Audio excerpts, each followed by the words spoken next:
Bonjour les amis, une question qu'il faut se poser pour les quelques années qui nous restent avant le retour de Jésus. Il y a à peu près 14 ans devant nous, avant le retour de Jésus. Entre-temps, il y aura eu l'enlèvement de l'Église. Et la question majeure qu'il faut se poser aujourd'hui, qu'est-ce que je dois faire et pourquoi je dois le faire? Beaucoup de personnes n'ont pas réglé, par exemple, des problèmes avec leur passé et ils veulent faire des choses dans leur vie professionnelle, ils veulent faire des choses dans le ministère pour être reconnus parce qu'ils ont été tellement blessés, meurtris depuis leur enfance, leur adolescence, dans leur église locale, par les pasteurs qui les ont formés, par les autres ministères qui ne les ont pas reconnus, qui aujourd'hui ont besoin de reconnaissance. Et ça, ce n'est pas une bonne motivation, parce qu'on risque de se tromper de direction. Il faut vraiment demander au Père Céleste qui nous guérisse à travers Jésus-Christ, qui est mort, qui est ressuscité. En Christ, vous avez la guérison émotionnelle et physique. En Christ, vous avez la guérison psychologique. En Christ, vous pouvez trouver votre destinée. Parce que le but, c'est que vous fassiez la volonté de Dieu, pas la vôtre.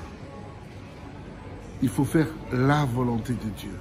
C'était la prière de Jésus quand il était sous pression, quand Jésus était sous la menace de mourir et en plus de prendre cette coupe amère où il allait devenir péché lui-même, l'incarnation du péché. Il allait devenir malédiction. Vous vous rendez compte, lui, qu'il n'était que saint, qu'il n'était que pur, qu'il n'était que sans péché. Il a dit, Seigneur, si cette coupe pouvait s'éloigner de moi, cette coupe amère, cette coupe énorme qu'il allait boire. Parce que ce n'est pas simplement la mort physique qui allait être un problème dans sa vie. Lui, il était prêt à mourir. Mais c'était la mort spirituelle. Il allait être séparé du Père. À tel point qu'il dit sur la croix, Père, Père, pourquoi m'as-tu abandonné? Mais Jésus a vaincu à Gethsémane. Son sang a coulé à Gethsémane pour vous racheter de votre propre volonté. Le sang coulait derrière son dos quand il était meurtri, pour que par ces meurtrissures, vous soyez guéris physiquement et émotionnellement. Mais le sang coulait après de la croix pour vos péchés. Il a pris l'épine, la couronne d'épines qui a été enfoncée sur sa tête, son sang coulait, pour que vous soyez rachetés de la malédiction. Parce que quand Adam et Ève ont péché, des ronces et des épines ont commencé à pousser dans le sol, qui a commencé à vivre la malédiction. Et Jésus a pris cette couronne d'épines et on lui a enfoncé sur la tête et son sang a coulé. À diverses étapes, à divers endroits, son sang a coulé chaque fois pour quelque chose de spécifique. Le sang de Christ, nous dit la parole de Dieu, nous parle de rédemption. Il parle mieux que le sang qui s'est élevé, le sang est dans l'âme est dans le sang, nous dit les Écritures. Et le sang parle. Et la Bible dit que quand Abel est mort, que Caïn a tué son frère Abel, le sang a crié jusqu'à Dieu. Et il est écrit dans l'Épître aux Hébreux que le sang de Christ crie plus que le sang d'Abel. Il parle de rédemption. Tout est accompli en Jésus. Tu as été racheté pour faire la volonté de Dieu. Ta prière doit être comme Jésus dans le jardin de Gethsémane.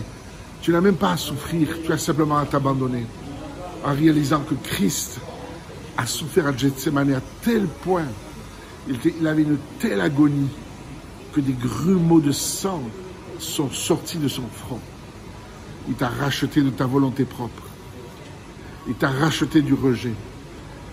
Il t'a racheté pour faire non pas ta volonté, mais la sienne. Tu n'as qu'à visualiser que Jésus a payé le prix à Gethsémane. Et un ange est venu le fortifier. La Bible ne nous dit pas ce que l'ange est venu lui dire, mais je sais ce que l'ange est venu lui dire. Il lui a fait visualiser les conséquences de ce qu'allait être sa mort et sa résurrection, où des millions, des milliards d'individus allaient être rachetés par son sang qui allait couler à la croix. Lui qui allait être l'agneau de Dieu, qui allait être immolé pour nos péchés, son sang a coulé. Et il allait racheter toutes les générations jusqu'à aujourd'hui. Et encore, le plus grand nombre de gens à sauver n'est pas encore réalisé. C'est pour les années à venir. Nous allons gagner en quelques années plus de personnes à Jésus-Christ qu'il n'y en a jamais eu depuis 2000 ans de christianisme. Vous vous rendez compte? De tous les grands hommes de Dieu que vous adorez, que vous peut-être pas adorez, que vous adulez, que vous vénérez, que vous respectez, que vous honorez, vous allez faire et nous allons faire en Christ plus que tous ces gens-là. Dans cette seule génération, à 1 an, nous ferons ce que d'autres n'ont pas fait en 1000 ou 2000 ans. C'est le temps de l'Église. Et ta prière doit être, Seigneur, ta volonté, pas la mienne. Tu dois être guéri de tous les rejets que tu as vécus dans le passé. En tant que chrétien, en tant que fils ou fille, avec tes parents naturels ou tes parents spirituels. Toutes les incompréhensions que tu as vécues. Joseph est passé par là.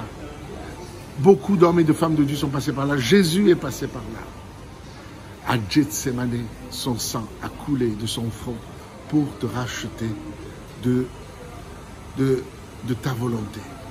Ésaïe 53 nous dit, nous marchions chacun dans nos voies. Il peut y avoir des bonnes voies, il y a des gens dans le monde qui font des belles choses. Même Al Capone, qui était un meurtrier, faisait des belles choses, il faisait des œuvres. Ce que Dieu veut, c'est que tu sois dans l'intimité avec lui. Le Père Céleste t'a mis en Jésus-Christ pour que tu demeures en Christ et que tu sois transformé en Jésus-Christ pour faire sa volonté, pour devenir ses bras, ses pieds et ses mains en travail d'équipe.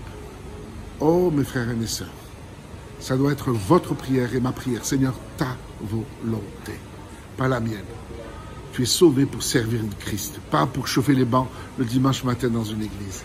Tu es sauvé pour témoigner de ce que Christ a fait dans ta vie. Laisse-toi transformer par Jésus. Demeure en Jésus. Demeure en Jésus. En Jésus, il y a la puissance du Saint-Esprit. Il y a la personne du Saint-Esprit qui va te parler. Ta volonté, Seigneur, pas la mienne. Ta volonté.